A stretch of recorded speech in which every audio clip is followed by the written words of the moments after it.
నమస్కారం. City news తెలుగుకి స్వాగతం. ఈనాటి వార్తా విశేషాలు. ఎన్నికల అనంతరం వినుకొండ నియోజకవర్గంలో వైఎస్ఆర్ కాంగ్రెస్ పార్టీ నాయకులు మరియు కార్యకర్తలపై అనేక దాడులు చేసి వారి గాయపరచడం జరిగిందని స్థానిక వైఎస్ఆర్ కాంగ్రెస్ పార్టీ మాజీ శాసనసభ్యులు బొల్ల బ్రహ్మనాయుడు తెలిపారు. తన కార్యాలయంలో ఏర్పాటు చేసిన విలేకరుల సమావేశంలో బొల్ల బ్రహ్మనాయుడు మాట్లాడారు.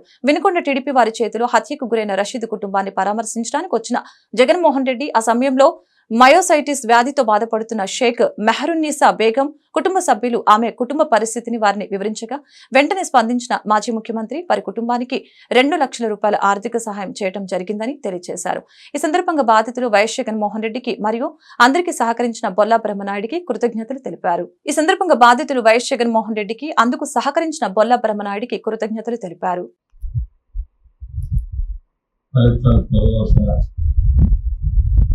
వైఎస్ఆర్ కాంగ్రెస్ పార్టీ నాయకులు కార్యకర్తలు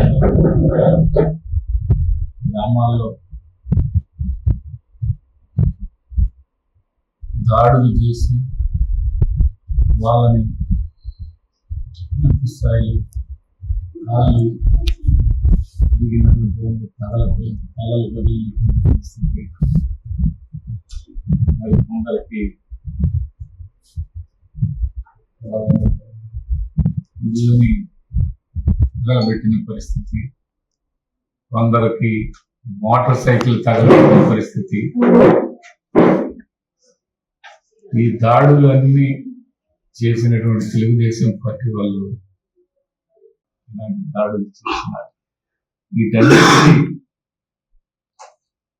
మరి చిన్న వాళ్ళనే ఎక్కువ శాతం నూజెండ్ల మండలం కానీ, కొల్లాపల్లి మండలం కానీ, వినుకొండ రూరల్ కానీ, ఇలా ప్రతి ఒక్క మండలంలో మరి శావలేపురం మండలం కానీ, శావలేపురం మండలంలో ఏల్పూరు గ్రామంలో కానీ రోజువారీ దాడులు జరుగుతూనే ఉన్నాయి. ఇప్పటికీ 30 మందిని పోలీసులు పెట్టి ఏల్పూర్లో చేశారు. మరీ ఇబ్బందులు పడుతున్నటువంటి వాళ్ళకి మరీ ఆ హాస్పిటల్ ఖర్చులు పెట్టుకొని ఇబ్బంది పడ్డారు. మహీనా బేగం, షేక్ మహీనా బేగం, ఆ అమ్మాయికి అది మయోసైటిస్ అనే జబ్బు రావటం, దానికి ఆ అమ్మాయికి వాళ్ళ కుటుంబానికి చాలా ఖర్చు అయింది. అప్పట్లో కూడా జగన్మోహన్ రెడ్డి గారు ఆపరేషన్ చేసినప్పుడు కూడా సీఎం రిలీఫ్ ఫండ్ కింద 2 lakhs ఇవ్వటం జరిగింది. మరలా మన వినుకొండలో ఆయన రషీద్ చనిపోయిన రోజున జగన్మోహన్ రెడ్డి గారు వాళ్ళ కుటుంబాన్ని పరామర్శించడానికి వచ్చి వాళ్ళకి ఆ రోజున మళ్ళా ఈ అమ్మాయికి రాష్ట్రంలో శాంతి భద్రతలు కరువయ్యాయని, సామాన్యులకు రక్షణ లేకుండా పోతుందని వినుకొండ మాజీ శాసనసభ్యులు బొల్ల బ్రహ్మనాయుడు అన్నారు. సుమారు 50 రోజుల క్రితం వినుకొండ రూరల్ మండలం ఏనుగుపాలెం గ్రామంలో చింతలదేవి వైఫ్ ఆఫ్ శ్రీను అనే మహిళని దారుణంగా హత్య చేయడం జరిగింది. కనీసం నిందితులు ఎవరనేది పోలీస్ డిపార్ట్మెంట్ ఇంతవరకు గుర్తించలేదని తెలియజేశారు. చనిపోయిన దేవి కుటుంబ సభ్యులకు అండగా ఉంటానని, ఈ కేసులో అసలు ముద్దాయిలను పట్టుకుని వారిని కఠినంగా శిక్షించేంత వరకు పోలీసు వారిపై ఒత్తిడి తీసుకువస్తానని బొల్ల బ్రహ్మనాయుడు తెలిపారు. రిపోర్ట్ కూడా వచ్చింది. అత్యాచారం చేసి ఆ అమ్మాయిని మోకట్లోకి నీళ్ళలో తొక్కేశారు. ఇది పార్టీ కంటే కూడా నేను చెప్పేది ఏంటంటే, ఇలా ఇంత అభద్రతా భావం ఏ మనిషికి కూడా భద్రత లేదు. ఇంక ప్రతి ఒక్కరూ అభద్రతా భావంలో బతకాల్సిందేనా అని అడుగుతున్నాను. ఇది రాజకీయాల గురించి కూడా కాదండి. ఈ పాలనలో వినుకొండలో జరిగిందని అది పార్టీ కాదని మీరు చెబుతారు. అది మాజీ ఎమ్మెల్యే అంటే నేను ఓడిపోయిన ఎమ్మెల్యేని కూడా, ఈ ఓడిపోయిన ఎమ్మెల్యే కూడా అది పార్టీలు కాదని చెప్పాడంట. అది సాక్షాత్తు ముఖ్యమంత్రి గారు చెప్తున్నారు. నేను ఎప్పుడు చెప్పాను, నేను ఎప్పుడు చేశాను అవన్నీ అందరికీ తెలుసు. ఆ చంపినటువంటి వ్యక్తి వాళ్ళ బ్యాచ్ అంతా మధ్యాహ్నం పూట కత్తులు ఊళ్ళో తిప్పుతూ ఉంటే మరి అప్పట్లో ఉన్న రోజు వాట్సాప్లో విపరీతంగా పెడతారు. మరి ఆ వాట్సాప్లో పెట్టిన వాళ్ళు మరి దీంట్లో వాట్సాప్ పెట్టలేదు. మరి ఆ కత్తులు ఏమయ్యా ఏంటి ఏం చేసుకోండి అంటే మేము బర్రెలు కాసుకొని వస్తూ ఉంటే అత్యాచారం చేసి ఆ నీళ్ళల్లో తొక్కి చంపేస్తే ఇదే తెలుగుదేశం పార్టీకి సంబంధించిన వాళ్ళ మీద కేసు పెడితే ఆ సంబంధించిన వ్యక్తిని పెడితే ఈ రోజు కూడా పోలీసులు గాని, ఇక్కడ ఉన్నటువంటి శాసనసభ్యుడు గాని, ఇక్కడ ఉన్నటువంటి పాలకులు గాని, ఇక్కడ ఉన్నటువంటి డిపార్ట్మెంట్ గాని కనీసం కూడా ఇంకా మనిషిని అత్యాచారం చేసి నీళ్ళల్లో తొక్కితే కూడా అది కూడా మన మీడియా వారు ఎవరు దాని గురించి పట్టించుకుంది లేదు. మరి ఇటు పోలీసులు పట్టించుకుంది లేదు, ఇటు ప్రతిపక్షాలు పట్టించుకుంది లేదు, ఇటు మేము పట్టించుకుంది లేదు.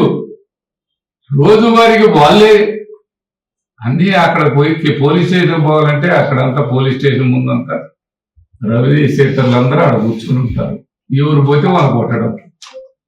పోలీసులు కాడికి పోయి కేసు పెట్టడానికి కూడా ధైర్యం చేయలేని పరిస్థితుల్లో ఈ రోజు దీన్ని తక్షణమే ఏనుగుపాలెం ఆ అత్యాచారం చేసి ఆ అమాయకురాల్ని అభాగ్యురాల్ని చంపి నేలలో తొక్కేస్తే అక్కడున్న ఆ ఊరు ఎవరు చెప్పినా మీ సంగతి తెలుస్తాం, మీరు బయటికి పొక్కితే ఒప్పుకోమని బెదిరిస్తుంటే ఇక బెదరాలా? మేము కూడా బెదరాలా? చెప్పండి. ఎవరిని చంపినా బెదిరిస్తే ఆగిపోవటమేనా? మరొకసారి యంత్రాంగం కానీ, డిపార్ట్మెంట్ పోలీస్ వ్యవస్థ కానీ, శాసనసభ్యులు గారు కానీ ధర్మం 4 పాదాల మీద నడిపిస్తున్నామయ్యా, నమస్కారం, అది చూడండి కాస్త అని ఈ సందర్భంగా తెలియపరుచుకుంటూ. కడుపు నొప్పితో వచ్చిన మహిళకు కడుపులో గడ్డ తొలగించేందుకు గత 4 రోజుల క్రితం పట్టణంలోని డాక్టర్ చిన్నపరెడ్డి హాస్పిటల్లో చేరారు. 4 రోజుల క్రితం పెద్ద ఆపరేషన్ చేయగా ఆసుపత్రిలోనే చికిత్స అందిస్తూ ఉన్నారు.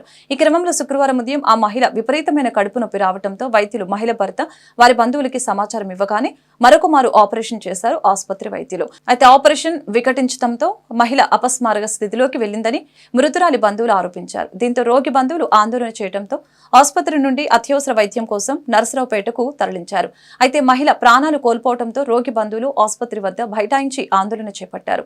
మృతురాలు పల్నాడు జిల్లా ఈపూరు మండలం ఉడిజర్ల తండాకు చెందిన పడితే పద్మాబాయి, 30 సంవత్సరాల వయస్సు. ఆమెకు భర్త పిలియా నాయకు, 2 మగ సంతానం కూడా ఉన్నారు.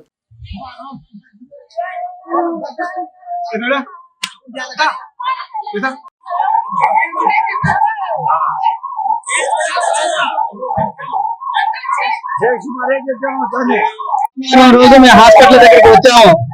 హాస్పిటల్కి వచ్చిన తర్వాత లోపల గర్భసంచి తీయాలి అబ్బాయి అని నన్ను అడిగిండు. అడిగితే సరే సార్ అని చెప్పా. సార్ ఆపరేషన్ చేయాల్సిందే అని అన్నాడు. గర్భసంచి సోమవారం రోజు అమ్మాయికి జ్వరం వచ్చింది. జ్వరం వస్తే అన్ని సెలాన్లు ఎక్కించారు. సెలాన్ ఎక్కిన తర్వాత జ్వరం తగ్గిందమ్మా. 6 గంటల ఉదయాన్నే 6 గంటలకి మీ భార్యకి నేను ఆపరేషన్ చేస్తానని చేస్తామన్నారు. సరే అని చెప్పేసాను. నా 6 గంటలు అనుకున్నది 7:30కి సర్జరీకి అటెండ్ చేశారు లోపలికి. నా చేత సైన్ పెట్టించారు. ఫస్ట్ నా చేత సైన్ పెట్టించారు. ఏమైనా ప్రమాదం జరిగితే చదువు బాధ్యత లేదని వాళ్ళు నాతో ఫస్ట్ సారి పెట్టించారు సంతకం. పెట్టించిన తర్వాత అమ్మాయి బాగానే ఉంది సార్. మళ్ళీ సర్జరీ అయిపోయిన తర్వాత బయటకు వచ్చారు. బయటకు వచ్చిన తర్వాత సార్ ఎక్కడుంది అమ్మాయి కానీ నేను అడిగా. సార్ బాగానే సక్సెస్ఫుల్ అయిందా అని అడిగితే సక్సెస్ఫుల్ అయిపోయింది అబ్బా, ఇబ్బంది ఏమీ లేదు, నీకు ఏ ప్రాబ్లం అమ్మాయి ప్రాణహాని అనేది లేదు అని నాకు చెప్పిండు. చెప్పేసరికి సరే అంతకంటే మనకి కావాల్సింది ఏం లేదు. ఇప్పుడు భార్యకి ఆపరేషన్ అయినా బిడ్డ పుట్టినప్పుడు ఏం చేస్తారు, సంతోషం ఎట్టుంటుందో అంత సంతోషం వచ్చింది నాకు. నా భార్య నా బతికితే చాలు అనుకున్నాను నేను. మరుసటి రోజు మత్తు దిగిన తర్వాత కడుపులో ఒక సైడ్ నొప్పి వస్తుందని చెప్పింది. వాళ్ళని ఇక్కడ ఉన్న వాళ్ళని కంపౌండర్లు అందరినీ అడిగాను. అన్న ఇది పరిస్థితి అని నేను అడిగితే నేను వచ్చి చూశారు. అమ్మ అట్నే ఆపరేషన్ చేస్తే అట్నే ఉంటుందని అడిగారు నన్ను. అన్నారు. అనేసరికి మరుసటి ఆ రోజు సాయంత్రం మళ్ళీ డాక్టర్ దగ్గర పరిగెత్తుకు వెళ్ళాం. నాకు ఎగువ వస్తుందండి, ఇక పైన ఇక్కడ కొట్టుకుంటుంది అంటుంది. సార్ ఇదేం సార్ జరిగింది నాకు అర్థం కావట్లేదు సార్ అనేసరికి పైకి వచ్చి చూసిండు. పైకి వచ్చి చూసి ఏం కాదమ్మా బ్లడ్ తీసుకుని వచ్చాయి అని చెప్పిండు. నాకు బ్లడ్ బ్యాంక్ దగ్గరికి నన్ను పంపించిండు సార్. ముందు వచ్చినప్పుడు ఆపరేషన్ చేశారు, జ్వరం వచ్చింది, జ్వరం తగ్గిపోద్దని శిలాన్ పెట్టాడు. జ్వరం తగ్గిందని మరుసటి రోజు ఆపరేషన్ చేశాడు సార్. మరుసటి రోజు చేసి ఒక రోజు బాగానే ఉంది అమ్మాయి. తర్వాత మరుసటి రోజు పొట్ట ఉబ్బుకు వచ్చింది. ఏం సార్ ఇటు ఉబ్బుకు వస్తుంది చూడు సార్ అని చెప్పాను. అది గ్యాస్ ఉందమ్మా అని చెప్పిపోయాడు. మళ్ళీ కంపౌండర్ వచ్చారు, వాళ్ళకు కూడా చెప్పా. శిలాన్ పెట్టారు, ఇండిషన్ చేసి పోతున్నారు. అదే నొప్పి లేకుండా ఎట్టు ఉంటది అని అంటున్నారు సార్. నాకు నొప్పి లేకుండా ఎట్టు ఉంటది అట్లా ఉంది పొట్ట అని చెప్తున్నారు. గ్యాస్ ఉంది ఎక్కువ అని. సరే గ్యాస్ కి పైపు పెట్టారు కదా, ఆ గ్యాస్ పాలా ఇంకా రోజు పైపు పొట్ట డాక్టర్ తీసుకెళ్లారు. మాకు రాని లేదు, వద్దన్నారు. వద్దని ఇన్క్రీస్ అయిందని